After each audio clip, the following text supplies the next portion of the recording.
अस्सलाम वालेकुम गाइस, क्या हाल चाल हैं? वेलकम टू जेनी का जहां।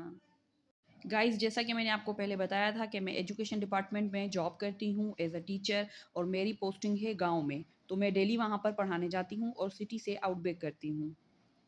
मेरी डेली की ये स्कूल जर्नी बहुत ही ज़्यादा दिलचस्प और एडवेंचरस रहती है। मुझे ग्रीनरी और नेचर इतना पसंद है कि उसके लिए मैं कुछ भी कर सकती हूँ, कितनी दूर भी जा सकती हूँ। ये तो फिर भी 30 किलोमीटर दूर है मेरे सिटी से, 30 किलोमीटर आने का और 30 किलोमीटर जाने का, और मैं डेली के इस सफ़र को बहुत ज़्यादा एन्जॉय करती हूँ। तो मैंने सोचा क्यों ना आज आपको भी मैं ये सारा विज़िट करवाऊँ, क्योंकि मौसम देखें कैसा हरा-भरा और ज़बरदस्त हो रहा था। तो चलें साथ में घूमते हैं। ये हरियाली-हरियाली सी ज़मीनें जो कि इतना ज़बरदस्त लुक देती हैं, जैसे कि आप जन्नत के किसी टुकड़े पर पहुँच गए हो। हर तरफ हरियाली-हरियाली होती है। मेरी मदर टंग सिंधी है, स्कूल में भी बच्चों को हम सिंधी में पढ़ाते हैं, दूसरे सब्जेक्ट्स भी होते हैं पर ज़्यादातर सिंधी पढ़ाई जाती है। तो मुझे उर्दू बोलने में इतनी कोई ख़ास दिलचस्पी है नहीं। तो चलें आज का वीलॉग स्टार्ट करते हैं और आप भी मेरे साथ ये एडवेंचरस जर्नी को एंजॉय कीजिए। यहाँ सिटी में हम लोग आ गए थे, दूसरे टीचर्स के घर के बाहर हम लोग खड़े हुए हैं। उनको जैसे ही हमने पिक करना है और हम लोग निकल चुके हैं अभी शहर से बाहर गाँव की तरफ स्कूल के लिए।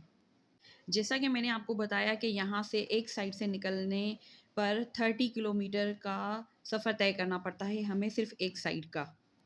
ये सिटी से बाहर का रास्ता है, हम लोग सिटी से बाहर निकल चुके हैं और एन्जॉय कर रहे थे ठंडी-ठंडी हवाएँ। यहाँ पर मौसम बहुत ज़बरदस्त था, क्लाउडी मौसम था आज ज़्यादातर। वैसे हमें अंदाज़ा है कि आज बच्चे ज़्यादा स्कूल नहीं आएँगे, क्योंकि 2-3 दिन से कंटिन्यूअसली बारिश चल रही है। यहाँ पर तो रोड है, देखिए ज़्यादा फ़र्क नहीं पड़ता। लेकिन जब हम जैसे ही गाँव में एंटर होंगे तो वहाँ पर रास्ते कच्चे हैं, इतने पक्के हैं नहीं। तो जो बच्चे हमारे स्कूल में आते हैं वो डेली सिर्फ़ एक गाँव से नहीं आते, वो दूसरे भी 4-5 गाँव से डिफ़रेंट-डिफ़रेंट जगह से पढ़ने के लिए आते हैं। तो वहाँ के रास्ते सारे कच्चे हैं, तो वो लोग आ नहीं सकते। तो ज़ाहिर-सी बात है, दूसरे गाँव के बच्चे तो नहीं आएँगे, मुझे नहीं लग रहा। बाकी जो हमारे जहाँ पे हम पढ़ाते हैं उस गाँव के बच्चे वहाँ पर ज़रूर मौजूद होंगे। मैं जैसे ही शहर से दूर जाती हूँ और गाँव में खेतों में पहुँच जाती हूँ, स्कूल के करीब, पता लगता है कि हम शहर से काफ़ी दूर अब निकल आए हैं और हर तरफ हरियाली-हरियाली नज़र आ रही होती है। मेरे दिल को इतना सुकून मिलता है कि मैं आपको बता नहीं सकती।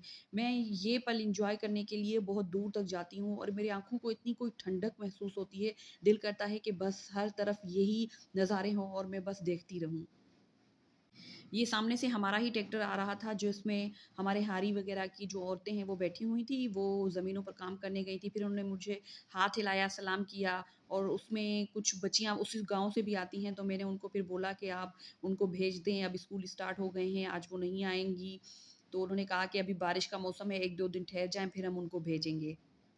जब भी कराची या दूसरे शहरों से, बड़े-बड़े शहरों से लोग कोई यहाँ पर घूमने आते हैं हमारे गाँव में, तो वो उन लोगों का वापस जाने का दिल नहीं करता। हमारे पास बहुत सारे ऐसे मेहमान आते आते हैं घूमने के लिए, जिनका वापस जाने का बिल्कुल दिल नहीं करता। भई ऐसी हरियाली हो, इर्द-गिर्द ऐसा मौसम हो, तो कौन ही पागल छोड़ के जाना चाहेगा। पता है, डेली की इस एडवेंचरस जर्नी में हम लोग रास्ते में काफ़ी ऐसे जानवर भी देखते हैं जो शायद शहरों में या आपने कभी ना देखे हों। रेप्टाइल्स हमें नज़र आते हैं इस कच्चे-पक्के रास्तों में, इतने सारे और अजीब-अजीब से जानवर होते हैं। परिंदे इतने कलरफुल होते हैं, येलो, ग्रीन, लेकिन वो ज़्यादा भागने के चक्कर में होते हैं, तो हमें वीडियो रिकॉर्ड करने नहीं देते। अगर मेरे बस में हो तो मैं गाँव को छोड़ के शहर कभी जाऊँ ही नहीं। ये देखें, एक प्लांट है जिसकी डंडी को तोड़ने से इसमें से दूध की तरह कुछ व्हाइटिश मटीरियल निकलता है।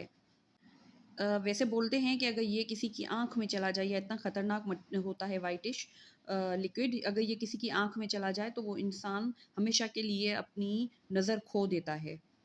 लेकिन मैं आपको इसका एक फ़ायदा भी बताती हूँ।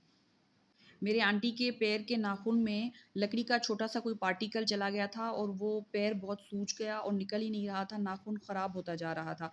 तो उनको किसी ने बताया कि आप इसका जो ये व्हाइटिश मटीरियल इसका निकलता है, उसको आप उसमें लगाएँ तो वो निकल आएगा। तो खाला ने ये गाँव से मँगवाया और इसका जो व्हाइट मटीरियल था वो उसको पैर पर लगाया, अपने नाखून में अंदर लगाया, तो वो जो लकड़ी का पार्टिकल था ना, वो बिल्कुल इतने आराम से खुद ही निकल आया। तो वो इतनी खुश हुईं, उनका इतना जो हफ़्ते से मसला चल रहा था, वो 2 मिनटों में ख़त्म हो गया। तो इसका एक ये फ़ायदा भी है।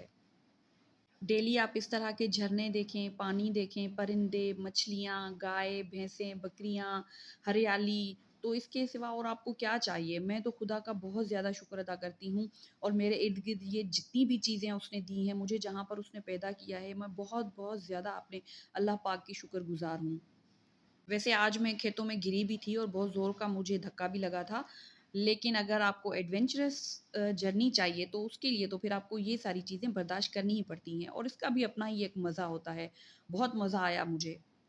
यहाँ के लोग बहुत सादा हैं और बहुत सादा-सी उनकी खुराक होती है, बहुत सादा-सा उनका ओढ़ना होता है और बहुत दिल के सच्चे लोग होते हैं और ये सब ज़्यादातर सिंधी ही बोलते हैं। इनमें कुछ लोग होते हैं थोड़े बहुत जो बलोची या ब्रावी स्पीक करते हैं लेकिन ज़्यादातर सिंधी ही बोलते हैं।